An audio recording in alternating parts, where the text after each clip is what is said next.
ज़्यादा रिवाइज नहीं करेंगे आज, क्योंकि फिर वो विषय पूरा नहीं हो पाता है, वो रिवाइज करने में आधा घंटा पूरा निकल जाता है। हाँ, तो क्या देखा था हमने कि घातिया कर्म दो प्रकार के, घातिया कर्मों की जो प्रकृतियां हैं, उनके जो भेद हैं दो प्रकार के, एक सर्वघाती और एक देशघाती। ठीक है, ये देखा हमने। सर्वघाती कितनी है प्रकृतियां? 21 और देशघाती 26। वो अलग अलग पूरी अपन ने छांट ली थी। अभी सर्वघाती में क्या होता है और देशघाती में क्या होता है?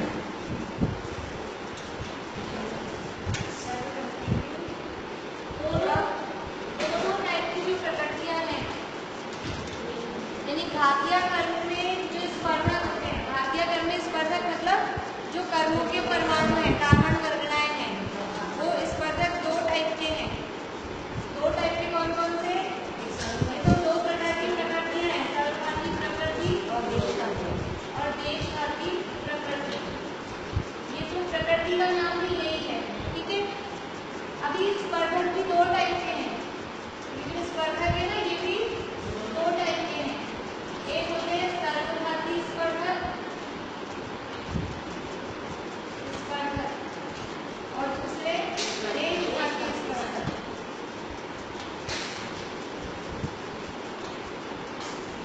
अभी पहले समझ लीजिएगा, भाई लिखने में ऐसा नहीं हो कि समझना रह जाए, समझ लीजिएगा। दो टाइप की प्रकृतियां हैं, सर्वघाती प्रकृति और देशघाती प्रकृति। ये प्रकृतियां बनी होती है स्पर्धकों से। ये जो प्रकृतियां हैं, कर्म है, इनमें कर्म के परमाणु हैं। ये प्रकृति तो उसका नाम है, ज्ञानावरण की प्रकृति। अब वो प्रकृति बनी कहाँ से है? वो स्पर्धकों से बनी है। तो स्पर्धक दो टाइप के हैं, सर्वघाती स्पर्धक भी हैं और जैसे कि रोटी कहाँ से बनी है? आटे से। अब मान लो हम बोले वो जो तीनों मिलाते हैं ना, बेचड़ की रोटी बनाओ, हाँ, वो तीन चीजें बनने मिला ली। तो वो रोटी में कौन कौन सी चीजें हैं? गेहूं भी है, चना भी है, मान लीजिए। तो ऐसे ही स्पर्धकों में दो टाइप के हैं, सर्वघाती भी हैं और देशघाती भी। ये उसका रॉ मटेरियल है। ठीक है, क्या हुआ?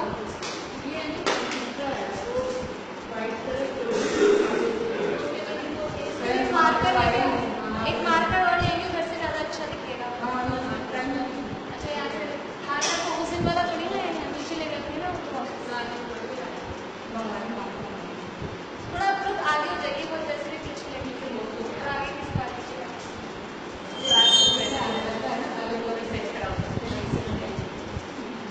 ठीक है। दो टाइप के स्पर्धक हैं। इनमें क्या होता है, कल हमने देखा था 4 तरह के अनुभाग शक्ति होती है। जो स्पर्धक है, कॉमन रूप से स्पर्धक है, घातिया कर्म जो है, घातिया कर्मों में 4 तरह की अनुभाग शक्ति, 4 तरह का फल देने की शक्ति है। एक तो कौन सा है? पहला कौन सा है? शैल मतलब बहुत कठोर, ऐसा फल दे कि बहुत बुरा, शैल चट्टान जैसा। दूसरा उससे हल्का, वो कौन सा है? अस्थि यानी हड्डी जैसा, तो उससे थोड़ा हल्का फल है। ठीक है, तीसरे नंबर पे और उससे थोड़ा हल्का है, वो दारू यानी लकड़ी के जैसा, उससे और थोड़ा हल्का है। हल्का है मतलब जितना जैसे पाप का उदय आया, इतना कट, एक तो बुखार हुआ 105 और एक बुखार हुआ 100, फर्क है ना। तो मान लो जो शहर जैसे हैं वो समझ लो 105 बुखार देगा, और जो अस्थि जैसे हैं वो 102 देगा, और जो दारू जैसे हैं वो 100 देगा, और जो लता जैसे हैं समझ लो 98.4 की जगह 98.8 आ गया कि 99, ऐसा इतना सा, या तो थकान हो गई ऐसा, इस तरह से। तो ये शक्ति में कमी आती जा रही है ना, मतलब वो कैसा फल हमको दे रहे हैं। तो 4 टाइप के जो फल देने के जो इसके लेवल हैं, उसमें ये स्पर्धकों में उनके हिसाब से डिवाइडेशन होता है कि कौन से फल दे रहे हैं वो सर्वघाती स्पर्धक है, और कौन सा फल दे रहे हैं वो देशघाती स्पर्धक है। तो जो सर्वघाती स्पर्धक होते हैं वो शहर टाइप का फल देते हैं, अस्थि टाइप का फल देते हैं, और दारू टाइप का फल देते हैं। पर दारू में मैक्सिमम पार्ट तो सर्वघाती वाला फल देते हैं, पर दारू का लास्ट का जो एक पार्ट बचता है, इसके लिए हमने कल उदाहरण में क्या देखा था कि किसी चीज के एक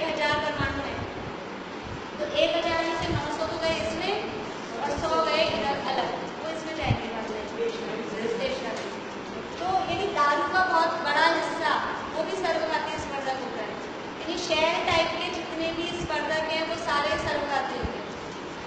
80 टाइप के जितने भी स्पर्धक होते हैं वो सारे सर्वघाती होते हैं। और दारू टाइप के स्पर्धकों में समझ लीजिए, ऐसे परसेंटेज तो नहीं दिए, बहुभाग आगे लिखा है, लेकिन अपन समझने के लिए अगर आप लोग लिखिए परसेंटेज में तो उदाहरण के लिए करके लिखिएगा, क्योंकि शास्त्रों में परसेंटेज नहीं दिए, शास्त्रों में बहुभाग और एक भाग ही दिया गया है। तो अपन समझने के लिए 90%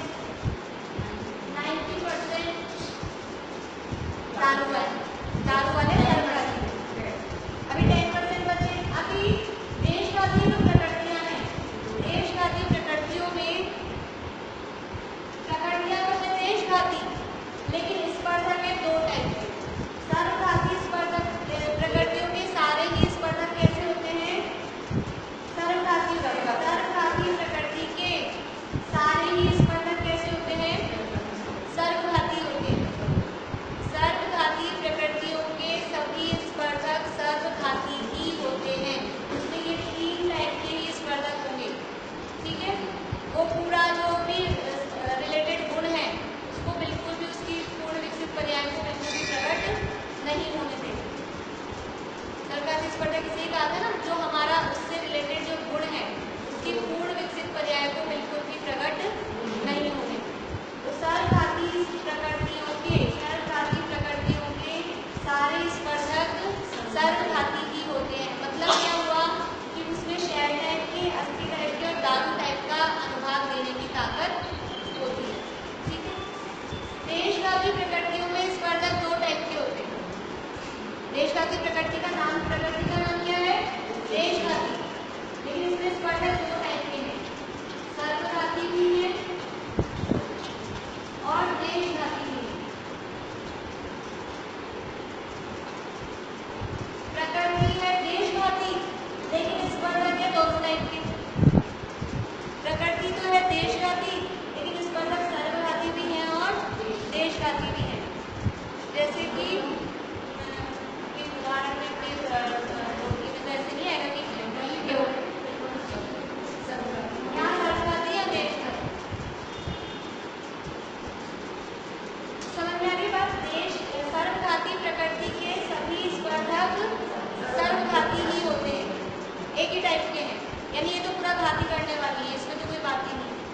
देशघाती प्रकृति में दो टाइप के स्पर्धक होते हैं, सर्वघाती स्पर्धक भी होते हैं और देशघाती। ये ध्यान रखना है, प्रकृति वर्ड बोल रहे हैं कि स्पर्धक वर्ड बोल रहे हैं, है ना।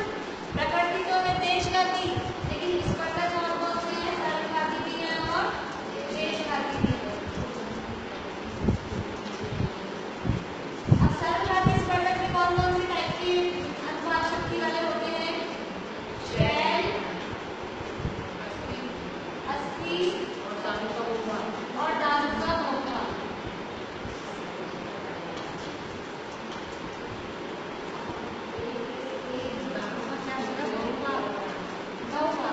बहुभाग मतलब बहुत बड़ा हिस्सा, बहुत ज्यादा हिस्सा। और देशघाती स्पर्धक में क्या होता है? देशघाती स्पर्धक में होता है दारू का एक भाग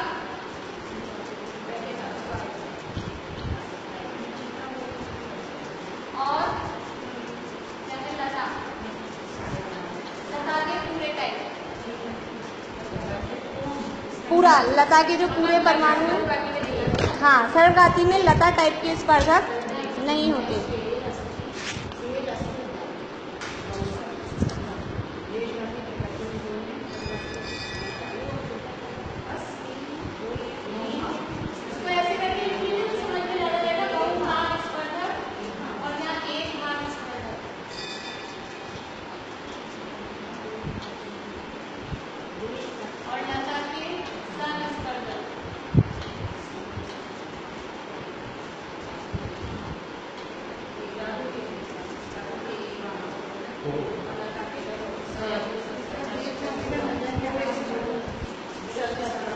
वो मैंने लिख दिया है, अभी और मैं बोल देती हूँ, आप लोग अपने हिसाब से लिखिए। देशघाती में दारू के एक भाग स्पर्धक, देशघाती स्पर्धकों में कौन से टाइप के अनुवाद शक्ति वाले आएंगे? दारू का जो एक भाग बच गया ना, बहुभाग का बच इधर ले लिया, 900 को इधर ले लिया, कितने बचे थे? 100। तो वो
सर्वघाती और देशघाती प्रकृतियों के स्पर्धक दो प्रकार के होते हैं। देशघाती प्रकृतियों के स्पर्धक दो प्रकार के होते हैं, सर्वघाती स्पर्धक और देशघाती स्पर्धक। सर्वघाती स्पर्धक में क्या होता है, स्पर्धक क्या करेंगे, वो फल देंगे। तो सर्वघाती स्पर्धक किस टाइप का फल देते हैं, शैल रूप, अस्थि रूप और दारू। ये सबसे जो कठोर वाले जो फल है, यानी समझ लीजिए बहुत तीव्र अनुभव होते हैं, तीव्र अनुभाग वाले, वो सारे होते हैं सर्वघाती। तभी तो वो प्रकट नहीं हो पाएगा, ऐसे कर्म का उदय आएगा कि जिसमें कुछ नहीं कर, मतलब ये तो सारे बहुत ही स्ट्रॉन्ग वाले हैं। हाँ, ये स्ट्रॉन्ग वाले, इसमें दो में से स्ट्रॉन्ग जो थोड़े कमजोर भी, तो पूरा तो कमजोर है, लता तो बिल्कुल कमजोर है, कमजोर वाला पूरा, स्ट्रॉन्ग भी थर्ड नंबर का है, उसमें भी थोड़ा सा है, तो वो ज्यादा असर नहीं दिखा पाएगा। जैसे अपन समझ लो कि कोई चाय बनाए और बिल्कुल चाय की भी क्वालिटी है बिल्कुल ऐसी वाली, और उसमें भी बहुत सारी डालियाँ स्ट्रॉन्ग है, देश का भी प्रकृतियाँ सारी। हाँ, अब अपन ने जो प्रकृतियाँ भी उसमें अप्लाई करेंगे, अपन ने जो छांटी ना उसमें ये सब अप्लाई करेंगे। और यहाँ जो शिवोपशम की भेद आए हैं एक एक, तो उनमें कैसे लग रहा है शिवोपशम, अभी ये सब अपने पढ़ने के लिए ये कोर्स में ही, वास्तव में अपने कोर्स में है शिवोपशम की परिभाषा, और ये पढ़े बिना शिवोपशम की परिभाषा नहीं आएगी। पहले मैंने छोड़ दी थी एक बार, तो मैंने वो पेज आपको पलटवा दिया था, फिर आप लोगों ने कहा हमने देशघाती सर्वघाती पढ़े हैं, तो मैंने सोचा कि चलो थोड़ा डिटेल में पढ़ा नहीं, तो वो इतना सही पढ़ाती मैं कि उदय, उपशम और शय तीनों चीजें। अभी जो उसकी डेफिनेशन है, मैंने आप पीछे पेज छुड़ा दिया, क्योंकि उसकी डेफिनेशन में ये सारे शब्द हैं, जब तक ये शब्द हमारे क्लियर नहीं होंगे वो डेफिनेशन समझ में नहीं आएगी, इसलिए इतना पढ़ाना पड़ रहा है। ये तो मैंने शायद वहाँ भी नहीं पढ़ाया ये वाली चीज़, क्योंकि शुरू के दिनों में इतनी कठिन चीज पढ़ाना, मतलब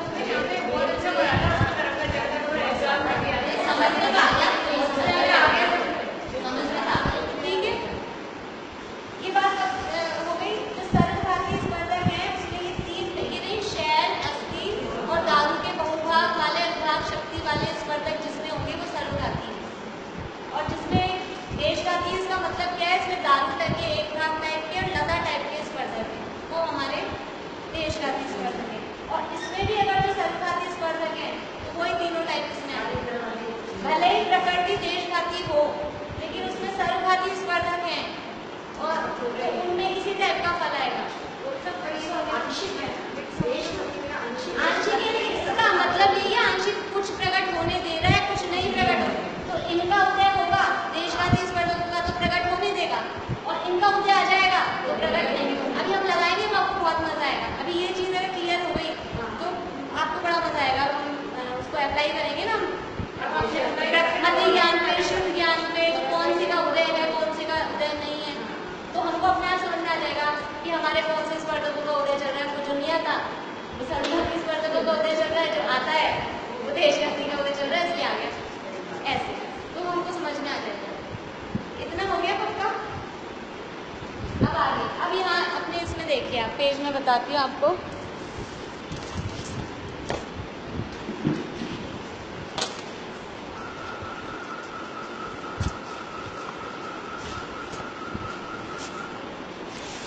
पेज नंबर, थोड़ा अपने सूत्र से पीछे आइए, पेज नंबर 90 पर, 90 पेज पे पहले सूत्र का जो अर्थ, पहले दूसरे सूत्र का अर्थ है।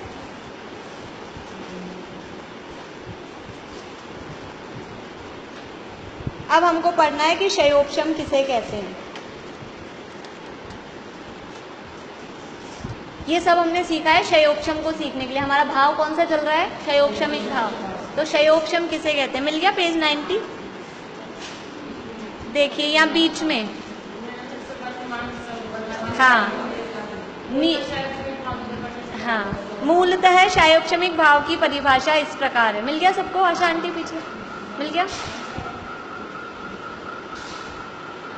90 पेज पे, 90 पेज पे। अब देखिए इसमें क्या है, वर्तमान कालीन सर्वघाती स्पर्धकों का उदयाभावी क्षय। ठीक है, उदयाभावी क्षय का अर्थ है उदय के अभाव रूप क्षय, और उन्हीं के आगामी निषेकों का सद अवस्था रूप उपशम। और वर्तमान कालीन देशघाती स्पर्धकों का उदय होने पर आत्मा में जो भाव होता है उसे क्षयोपशमिक भाव कहते हैं। इसमें दो शब्द और नए आ गए। कौन कौन से दो शब्द नए आ गए? उदयाभावी क्षय, वर्तमान कालीन तो समझ में आता है, पर अभी का उदयाभावी क्षय और सदअवस्था रूप उपशम। उदयाभावी क्षय किसे कहते हैं? उदय, वर्तमान में जिन कर्मों के उदय का अभाव है, मतलब यानी क्या है कि जो वर्तमान कालीन सर्वघाती स्पर्धकों का, वर्तमान में हमारे सर्वघाती स्पर्धक उदय में आने वाले थे, अस्थि रूप, शैल रूप, इनका उदय अभी आने वाला था, क्षय नहीं हुआ, लेकिन वो सर्वघाती रूप नहीं रहे। हमने इस तरह से अपने परिणाम कुछ विशुद्ध किए कि वो जो उनका अनुभाग, जो शैल रूप, अस्थि रूप, दारू के बहुभाग रूप, जो उनका अनुभाग था, उनके अनुभाग को हम अपने परिणामों के माध्यम से कन्वर्ट कर सकते हैं। उनका अनुभाग हमने लता रूप में कन्वर्ट कर दिया। तो जो वर्तमान में सर्वघाती रूप से उदय में आने वाले थे, वो सर्वघाती रूप से उदय में नहीं आए और वो क्या बन गए? देशघाती बन गए। लता रूप में कन्वर्ट हो गए ना, तो वो क्या बन गए? देशघाती। तो उसको बोलते हैं उदय के अभाव रूप क्षय, उदयाभावी क्षय। इसे बोलते हैं उदयाभावी क्षय। जो उस दिन आप कंफ्यूज हो रहे थे ना कि इसको ये भी उपशम है वो भी उपशम है, ये उपशम नहीं है।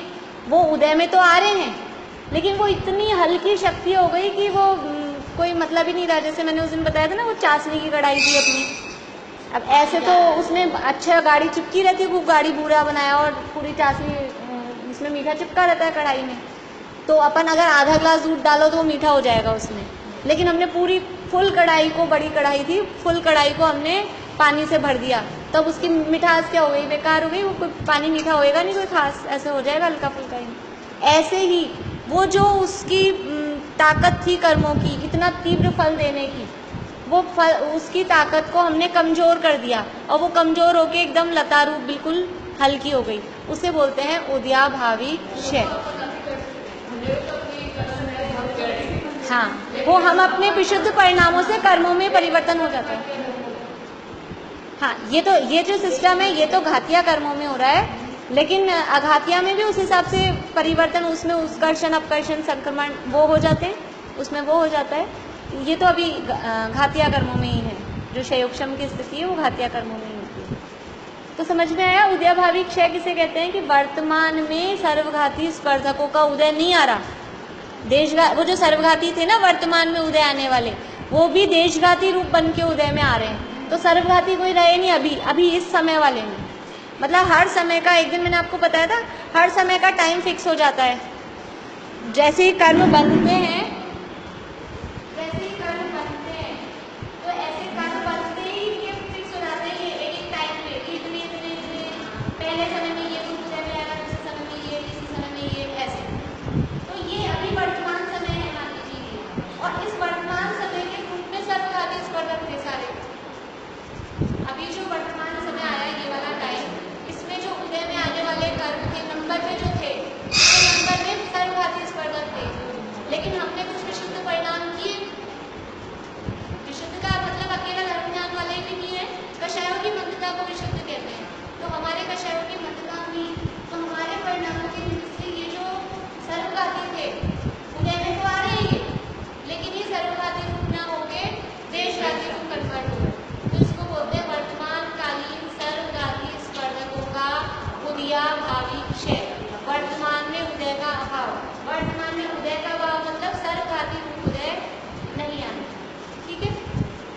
फिर दूसरा शब्द क्या है? उन्हीं के मतलब वही सर्वघाती जो स्पर्धक हैं, उन्हीं के का मतलब है वो सर्वघाती स्पर्धकों का। आगामी निषेकों का, अब ये तो वर्तमान कालीन थे, अभी जो उदय में आए ना ये तो वर्तमान वाले थे, इसी पॉइंट पे अभी जो आने वाले थे। अब जो भविष्य में आने वाले थे ये वर्तमान का पॉइंट है ना, ये वर्तमान पॉइंट है। अब ये जो भविष्य में उदय में आने वाले ऊपर वाले टाइम पे, भविष्य अभी तो नहीं आया सर्वघाती, ये वाला नीचे उतर के आ जाए तो कर्मों में ऐसा भी होता है। अभी जो जिसका टाइम है वो तो आएगा ही आएगा। जो कर्म ऐसे टाइम से लगे हुए हैं ना, एक के बाद एक कर्म टाइम से लगे हुए हैं, इतने बज के इतने मिनट पे आपको ये वाला कर्म उदय में आएगा। जैसे वो यहाँ एक्सीडेंट हुआ ना, तो उनके समझ लो उतने टाइम पे वो ऐसा था कि वो झटका लगेगा और एकदम से वो कर्म का उदय आना था। वो समय एकदम फिक्स है सब कर्मों का। हाँ, आयु की उदीर इसको बोलते हैं। आयु की ये क्यों मैं बता रही हूँ, अभी आएगा। जैसे वो और कभी उदीरना होती, ये जो भविष्य में आने वाला है, ये वर्तमान समय है, ये भविष्य का समय है ऊपर वाला, ये बाद में उदय में आने वाला है 10 मिनट बाद। लेकिन ऐसा भी होता है हमारे परिणामों के निमित्त से कि 10 मिनट बाद वाला अभी वाले में आके मिल जाता है, ऐसा भी हो जाता है। इसको बोलते हैं उदीरना। हाँ, सब शब्द सुना होगा जो लोग पढ़ते हैं, उदीरना शब्द सुना होगा। तो ये जो बाद में आने वाला है, ये अभी आके मिल जाए, और अभी वाला तो आ ही रहा है, और ये और आके मिल जाए तो ज़्यादा हो जाएगी ना चीज़, तो वो एकदम ज़्यादा फल देगा। इसको बोलते हैं उदीरना।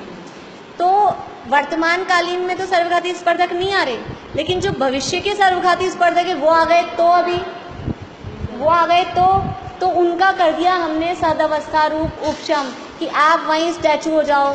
जो भविष्य में आने वाले सर्वघाती स्पर्धक हैं उनको हमने अपने परिणामों से स्टैचू कर दिया, पॉज कर दिया, आप आ नहीं सकते हो अभी। उसको बोलते हैं सदवस्था रूप उपशम। ये ऐसा, ये हमारे में ताकत है। यद्य हाँ, ये हमने अपने परिणामों से कर्म बांधे हैं, और हम अपने परिणामों से कर्मों से छुटकारा पाएंगे। नहीं तो फिर कर्मों से छूटेंगे कैसे? तो चलते ही रहेगा संसार का भाव ही, तभी तो होता है संसार का भाव। परिणामों का ही खेल है।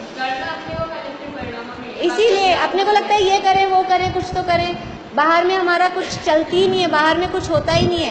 कर्मों में भी हम कुछ नहीं कर रहे। कौन चाहता है कर्म बांधना? वो हम परिणाम करते हैं, बस उसी से अपने आप होता है। इसलिए निरंतर बस परिणामों का ख्याल रखें कि परिणाम हमारे सुधरे हुए रहें। तो सदवस्था रूप उपशम का मतलब क्या हुआ कि जो भविष्य में सर्वघाती स्पर्धक उदय में आने वाले थे वो वर्तमान में नहीं आ जाएं। तो उसको बोला, उसको वहीं पे सद अवस्था, जिस अवस्था में आप हो उस अवस्था में आपको उपशम यानी दबा दिया, वो कहला सद अवस्था रूप उपशम। समझ में आया? एक दो को भी अगर आ गया ढंग से तो मुझे। उनको क्षय नहीं किया, वो उदय में आए, लेकिन उनको कर दिया हमने देशघाती। उनकी शक्ति को हाँ, सर्वघाती रूप क्षय हो गया। क्षय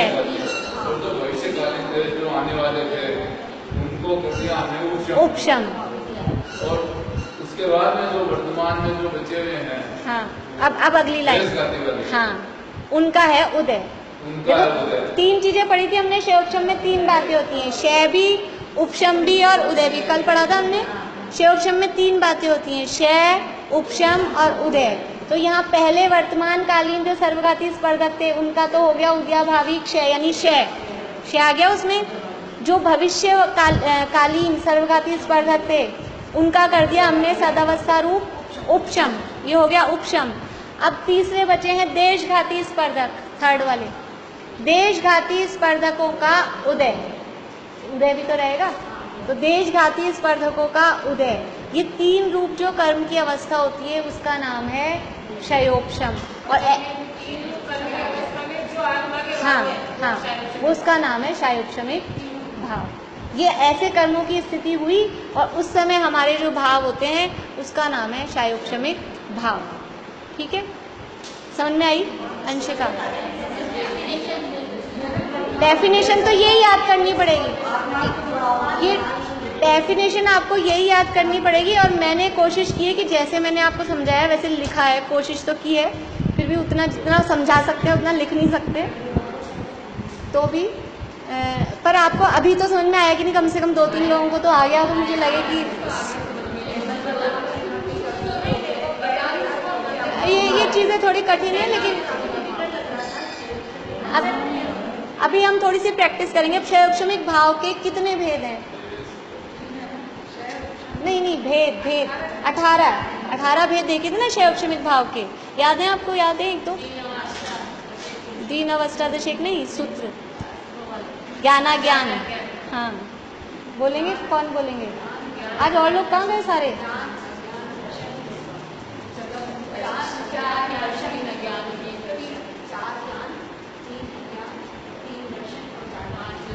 पाँच लोग और ये तो 15 हुए, सम्यक और संयमा संयम। ठीक है, अभी एक नियम और है, एक नियम और है कि ये क्षयोक्षम किस में लागू होता है? ये क्षयोक्षम देशघाती प्रकृतियों में ही लागू होता है, सर्वघाती प्रकृतियों में क्षयोक्षम लागू नहीं होता। अब जितनी सर्वघाती थी, कितनी थी सर्वघाती? 21, उनमें तो क्षयोक्षम बनेगा ही नहीं। ठीक है, क्षयोक्षम देशघाती प्रकृतियों में ही लागू होता है, सर्वघाती प्रकृतियों में नहीं। क्योंकि हमने वर्तमान में जो सर्वघाती है उसको क्षय कर दिया, तो भविष्य में सर्वघातियों को तदवस्था को उपशम कर दिया। तो जो बच्चे वर्तमान के देश जाते हैं, हाँ, उस समय जो भाव होता है, हाँ, क्षयक्षमिक भाव कहते हैं। आज सर्वघाती में क्षयोक्षम लागू नहीं होता, देशघाती में ही, क्योंकि जिसमें ये दो टाइप के स्पर्धक होंगे, सर्वघाती भी, हमने देखा ना परिभाषा में 2 टाइप के स्पर्धक काम आ रहे हैं। सर्वघाती स्पर्धक उनका उदयाभावी क्षय किया, फिर सर्वघाती स्पर्धक उनका सदवस्था रूप उपशम किया, और देशघाती स्पर्धक का उदय। तो ये 2 टाइप के स्पर्धक जिसमें होंगे उसी में क्षयोक्षम लागू होगा। अगर एक ही टाइप के स्पर्धक है तो क्षयोक्षम बनेगा कैसे? सर्वघाती प्रकृतियों के सारे स्पर्धक कैसे हैं? सर्वघाती हैं, इसलिए उसमें क्षयोक्षम नहीं बनेगा। इसलिए अब आप बताइए, सर्वघाती प्रकृति ज्ञानावरण में कौन सी है? केवल ज्ञानावरण सर्वघाती प्रकृति है, तो केवल ज्ञानावरण का कभी भी क्षयोक्षम नहीं होगा। या तो उसका क्षय होता है या अभी उदय चल रहा है पूरा का पूरा, क्योंकि उसमें क्षयोक्षम नहीं बन सकता, क्योंकि उसमें स्पर्धक ही एक ही टाइप के। अब ज्ञानावरण में देशघाती कौन सी प्रकृतियाँ? मति ज्ञानावरण, शुद्ध ज्ञानावरण, अवधि ज्ञानावरण और मन परे ज्ञानावरण। ठीक है, ये चारों हैं देशघाती। इसका मतलब क्या है कि इन चारों में 2 टाइप के स्पर्धक हैं, चारों में 2 टाइप के, तभी ये देशघाती हैं। कौन कौन से टाइप के स्पर्धक हैं? देशघाती भी और सर्वघाती भी। अभी अपन लोग मतिशुद्ध इकट्ठे ही होते हैं, उन दोनों को लिया अपन ने। मतिशुद्ध ज्ञानावरण है अपने, तो उसमें अपने अभी क्या है, अपने को मतिशुद्ध ज्ञान प्रकट है, तो उसके कौन से स्पर्धकों का उदय और कौन से स्पर्धकों का उपशम क्षय है?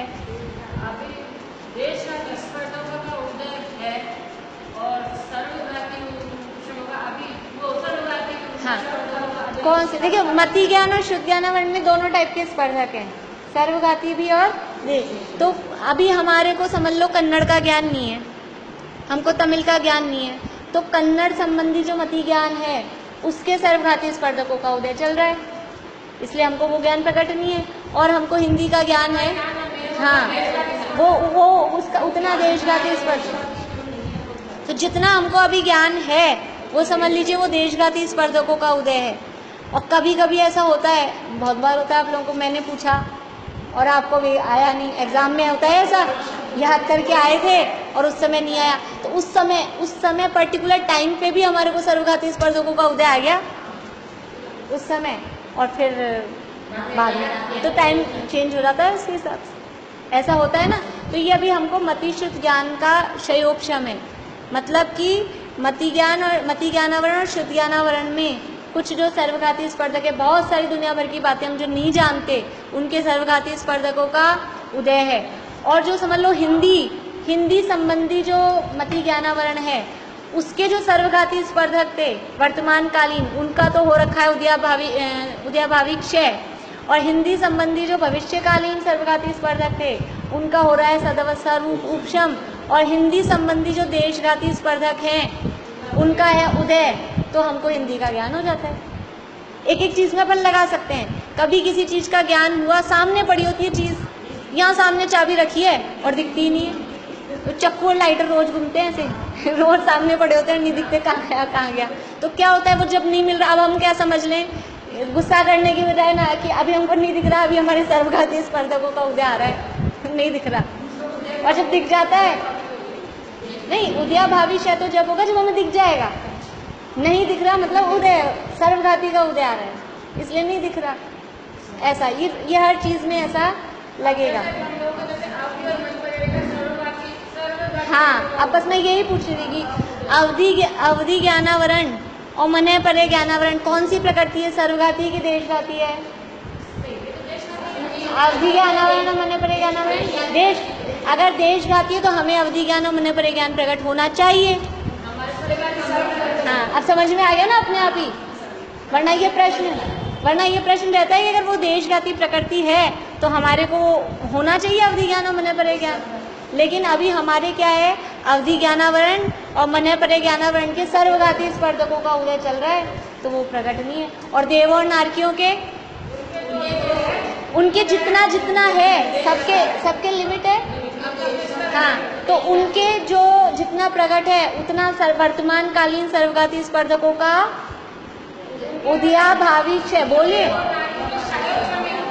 हाँ, तो शायोक्षमिक है ना, तो जितना उनको प्रकट है अवधि ज्ञान, जितना अवधि ज्ञान प्रकट है उसमें वर्तमान कालीन सर्वघाती स्पर्धकों का तो उदयाभावी क्षय, भविष्य कालीन सर्वघाती स्पर्धकों का सदवस्था रूप उपशम और वर्तमान कालीन देशघाती स्पर्धकों का उदय, ऐसा उनके चल रहा है। हर किसी में अपन लगा सकते हैं। हाँ, हर एक में लगाएंगे अपन। आप लोग दो दो उदाहरण अपने मन के सोच के आना कि आपको क्या आता है। मान लो रसगुल्ला बनाना आता है तो उसमें कौन से स्पर्धकों का उदय है, किसका क्षय है, जो भी। और जो नहीं आता है उसमें ऐसे दो दो उदाहरण कल सब अपने अपने सोच के आना। नहीं, आगे दर्शन चारों हत्या कर्मों में लगाएंगे ना अपन, पूरे 18 भेदों में लगाएंगे। और आप लोगों को करना है, जैसे अगर अभी आपको लग रहा है समझ में आया है तो थोड़ी सी एक दो चीज़ों में घर जाके लगाना कि हमको ये आ गया, इसका तो किसका उदय चलेगा, और ये नहीं आया तो इसमें किसका उदय चलेगा। आप लोग टीवी वगैरह देखते हैं कि नहीं देखते? नहीं देखते, बिल्कुल भी नहीं। तो ऐसा कर सकते हैं कि 10 मिनट का 15 मिनट का अगर कोई आप टीवी का टाइम कम कर दें, खाने पीने वाला टाइम कम मैं नहीं कह सकती हूँ, वो जो करना है वो करना ही है। तो